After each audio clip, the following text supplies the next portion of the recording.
佢嘅吉星咧都有嘅吉星，唔需要擔心，有太陰吉星。呢個係象徵富有同埋係特別旺女性。哦，即係錢係有嘅，即係話女虎係好過男虎嘅。女嘅老虎，即係你啦。哦，你係女性啊嘛，就好過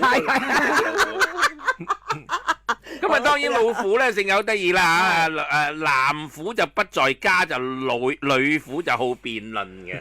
即係家燕姐咧，你同佢討論嘢咧，佢同你拗下頸嘅。特別你嗰啲嘢即係頂住佢咧，佢又同你拗到啱。所以老虎人係正氣啊嘛，正氣即係一定係要拗贏你，同埋咧係以正視聽嘅。係。咁啊，老虎男仔咧唔黐家嘅，去隔離屋食飯嘅，所以通常都係即係啲性格咧都係呼之欲出嘅。咁所以呢個都係老虎啦。係啦，嗱，我講到老虎咧，你話唔黐家，即係周星馳啊，周星馳咩啊，梁朝偉啊，梁朝偉成日走咗去日本一條友，周星馳都係啦，陳奕迅啊，巡迴演唱會咯，係啊，佢真係唔黐家，巡迴演唱會，楊冪啦，馬國明啦，劉海威啦。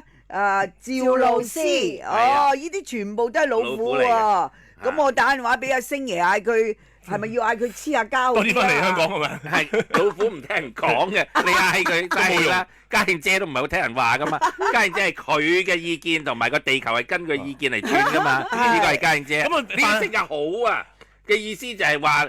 你係唔會令到自己唔開心㗎，唔開心嘅説話咧，你3日就要斬斷佢㗎啦，3分鐘都唔好提㗎啦。你係嗰啲人，我羨慕啊，即係你唔係多愁善感啲人啊嘛，係好 sharp 㗎。我哋好 sharp 同埋即刻轉㗎，即刻轉嚇，佢覺得唔即刻諗辦法，即刻諗辦法，即刻轉。所以老虎嘅生肖，阿星爺都係咁樣，真係㗎，即係唔會俾嗰件事咧一路沉淪落去咁樣啊，亦唔會聽你話嘅。你睇下星爺就知㗎啦，佢好有自己主見嘅，佢唔係好聽你話㗎，即係但係佢哋會佢扮問你意見係咪？跟住聽完之後咧，就係睇下你意見同佢一樣，佢就贊成咯。唔係你嘅時候咧，佢又唔睬你，跟住之後佢都做翻自己嘅嘢。所以12生肖好可愛嘅。所以咧，即係呢個算命法咧，即係漢代已經係嘅。所以一路遺傳到而家，即係幾千年咧，即係12生肖真係好準。如果攝太歲嘅，即係如果譬如犯太歲咧，使唔使去帶嗰啲咩生肖咧配合翻嘅？有講就係話用豬，即係唔係？如果蛇嗱，譬如你老虎就用六合，就用豬。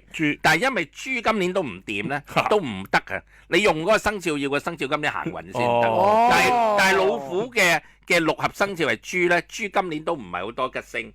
所以呢個方法唔好帶豬啊，唔係好得啊！但係一般嚟講咧，就化太歲咧係戴腳鏈係最快嘅，係戴右腳。右腳，家燕姐你可能。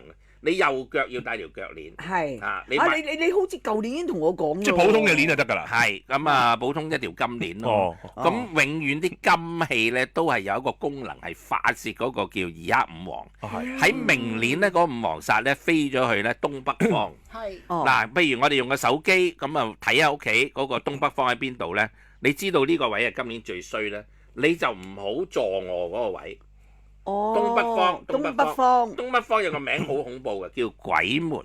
哇！咁呢個位咧，以前咧，即係喺日本京都咧個鬼門咧，係驚到點咧？要起間寺廟喺度擋佢嘅，鎮住嘅。咁而對於而家現代社會裏邊咧，我哋睇咁多年咧，東北方點解咧？因為佢寒寒凍凍嘅嗰個位，特別係陰暗。咁所以嗰個位今年再行個五黃煞咧，就屋企裏邊嘅東北方咧，就一定係最衰啦。嗰個位我哋所謂衰，所謂五黃煞，所謂鬼門咧，係真係嗰個位。如果係陰暗咧，就係有靈界嘅。咁靈界係最怕乜嘢咧？就最怕一個鐘。點解咧？你話俾佢聽時間咧，佢係唔想面對。所以一個鐘咧，你掛喺嗰個位，嗰個鐘會調轉嚟行嘅。個意思係啊，個意思就係佢會用到力推到個鐘咧，唔好行而家嘅時間，係退翻以前。咁所以一般嚟講咧，我哋擺個鐘咧，就因為應佢係金鐘要圓形咧，就可以化到個五黃煞。但係而家現代社會就唔使咁煩啦，你買6個銅錢一掛就搞掂啦。或者你有啲金色嘅銅器，你咪推去個東北方咯，咁都得㗎啦。咁呢個方法都係緊要。咁所以其實2025年咧，第一二黑病符就飛到去我哋屋企嘅中宮，就係我哋睇電視大廳嗰個位置，嗰個位置又要擺啲銅器。咁而東北方咧又係要擺啲銅器。咁大家喺屋企裏邊咧，阿反又係啦，阿思敏又係啦，家燕姐而家都係啦，喺屋企裏邊就揸住個手機喺度覆 WhatsApp 啦。咁你坐開嗰個位咧，你要留意一下，就係話千祈咧就唔好個背脊係東北方咯。咁如果你將凳褪到個背脊係東北方，咁你嗰啲 WhatsApp 都唔方好嘢㗎啦。咁所以你一定要轉，係啦。咁你點樣轉咧？教大家轉啦。轉嘅方法最好就係頂住嗰個東方。頂住個東方，所以你好易啫嘛。嗱，你攞個指南針，攞個手機睇下嗰個東位喺邊度？喺邊度？你咪頂住個東方嚟坐咯。因為東方明年咧就飛一粒叫九子離火去嗰個位。而家九運啊，思敏。九運咧當時得令。我床頭係東方啊。就係東方。咁啊，明年啊，思敏就掂啦。因為點解你個床頭東方咧？咁就係代表你食正嗰個九子離火。好嘢喎！當時得令。咁啊，當時得令嘅意思係咩咧？就即係揾快錢啊，即收。最緊要嘢啊！最緊要，但係你唔好瞓下咧，思敏側咗去嗰個東南邊喎。因為東南邊咧飛個100飛星咧，就有餡嘅喎，嗰個係懷孕添丁星。佢想可能係特登挨過嗰邊咧。如果你好恨咧，你咧就特登挨到咧就係坐嗰個東南方咧。我咁咪好啦，有喜啊嘛！係咯，阿雞姐嗰4個字叫一擊即中。哇！即係咁添㗎。係，嗰個100飛星好靚。邊個男人咁好彩？嗱，你諗下咧，佢瞓嗰位咧，九子離火又係桃花咯喎。跟住就側少少咧，嗰個就100又有 BB 咯喎。喂，即係如果想有 BB 嘅人咧，就瞓下東南位就好啦。係，呢個其實阿反我都講有好多年啦。我出年一定好似㗎，我話俾你聽。講咗好多，即係男女都係㗎啦，男女都係。特別係喺嗰一剎那嘅時候要。哎呦，OK，嗰剎那，你知咩叫一剎那啦？唔知啊，咩剎那？跟住我陣間話俾你聽。明白。男女雙方去到最高峰嘅時候，係要製造 BB 嘅時候，就喺正個東南方。呢個好重要 tips 喎，即係大家點解咧？家燕姐有個秘密嘅，因為好多人都知道屬蛇同埋屬馬同埋屬羊呢3個生肖係特別好運啲嘅。長遠拉長嚟講係好運啲，咁所以好多人都中意啲仔女咧係屬馬、屬羊同埋屬蛇嘅，特別好多人中意啲仔女屬蛇嘅。咁啊，係咪大部分都係好命？即係好多人都係，如果咁多年嚟係可能屬蛇嘅 BB 係多啲嘅喎。屬蛇因為鬼財啊，同埋咧屬蛇咧係腳踏實地啊，係比較識揾錢，多計仔。所以屬蛇都係而家我哋啲領導好多都屬蛇嘅國家，影響全世界啊！咦係喎，大師蛇年咁係咪唔好食蛇羹啊？食蛇如果食蛇羹咧，即係蛇年撞蛇啦，即係2條蛇，嗰個叫做值太歲。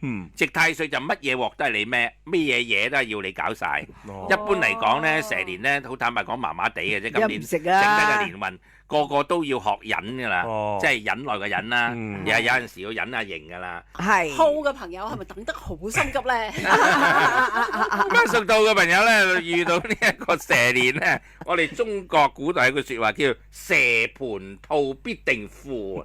即係話蛇咧一遇到兔咧，一定會有錢運。係得呢個生肖喎，蛇盤兔必定富啊嘛，咁夾嘅。係啊，佢有一句咁嘅説話。咁所以咧，兔咧今年咧就唔算話排第一，但係咧佢基本上咧都係有啲吉星嘅。第一粒吉星咧就係驛馬，又係可以走嚟走去啦。驛馬即係話咧，就係話咧，今年咧屬兔嘅人咧就係旅遊運大增啦。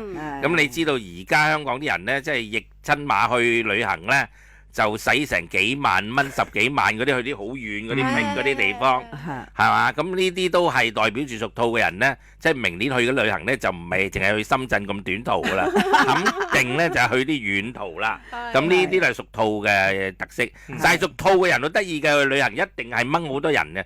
同埋要問好多人意見嘅，因為屬兔嘅人係冇主見嘅。係咩？咁我要問一問阿姜濤啦。係啊，因為姜濤係屬兔嘅。係。有主見。你睇下仲有幾個？仲有阿佘詩曼啦，都係屬兔嘅。都好有主見喎。佢要聽阿媽話。係啊，劉亦菲又係屬兔㗎。屬兔嘅人好得意嘅，通常嚟講咧都中意問下人意見咧，佢推一推佢先喐㗎。所以你唔推佢咧，佢唔敢喐。即係佢嗰啲意見係真係聽嘅。係真，佢一定要有意見啊！咁屬兔嘅人就係好得意啦嚇。咁屬兔喺明年咧，佢哋就行一個叫福星貴人啦，咁呢啲係好星啦。係六神星呢粒先靚啊嘛，即係代表揾錢啊嘛。六啊，唔係1、2、3、4、5、6個六，福祿個祿啊，福祿個六，逢即係行六神星咧，真係代表揾錢㗎啦。咁另外一粒星咧就叫暗六咧，都係正嘅。暗六咧就冇人知嘅錢，所以通常嚟講咧都係嗰啲偏台底中咗六合彩唔話俾你聽嗰啲叫做暗話俾你六。聽都係話3獎啫。係啊，屬兔嘅人咧，明年咧就有呢啲咁嘅暗六星啦。咁呢個臨官星咧，真係非常好嘅，就地位日益鞏固。咁亦係代表住咧個事業方面咧係比較穩定啊。越嚟越好係啊即係可以有機會升職。係啦，所以唔錯。但係屬兔因為同時有幾粒唔係幾好嘅空星係咩咧？嗰啲咩天狗啊，嗰啲唔講啦，嗰啲好難聽，咩吊客喪門嗰啲，嗰啲星通常都係代表屬兔嘅人咧，佢容易發脾氣。屬兔嘅人一發啲脾氣嘅時間咧，就會得罪人咧，同埋呢啲人緣就會差。所以屬兔嘅人咧一發脾氣咧，通常係會同啲朋友決裂嘅。所以一般嚟講，屬兔咧成日都將佢，譬如話做老闆咧，好容易咧就係背棄咗啲下屬啊，啲下屬即刻唔做啊，或者係啲朋友啊同佢鬧交頂頸，就永遠都唔相見啊。即係成日都有呢啲咁嘅情況，就因為屬兔嘅人都幾發啲脾氣嘅時候咧，幾歇斯底里。歇斯底里到點咧？即係可能會推杯啊，掃晒啲嘢落嚟，即係反面咯，直情。係屬兔係比較個脾氣啊比較大。咁蛇年更加要注意啦，係嘛？係啦，咁就係呢樣嘢比較蝕底啲。即係提自己，唔好咁大脾氣。係啦，或者黐個忍字喺屋企咁樣。忍耐下啦，忍耐，冇咁衝動。飲杯水就得㗎啦。其實屬兔嘅人好得意。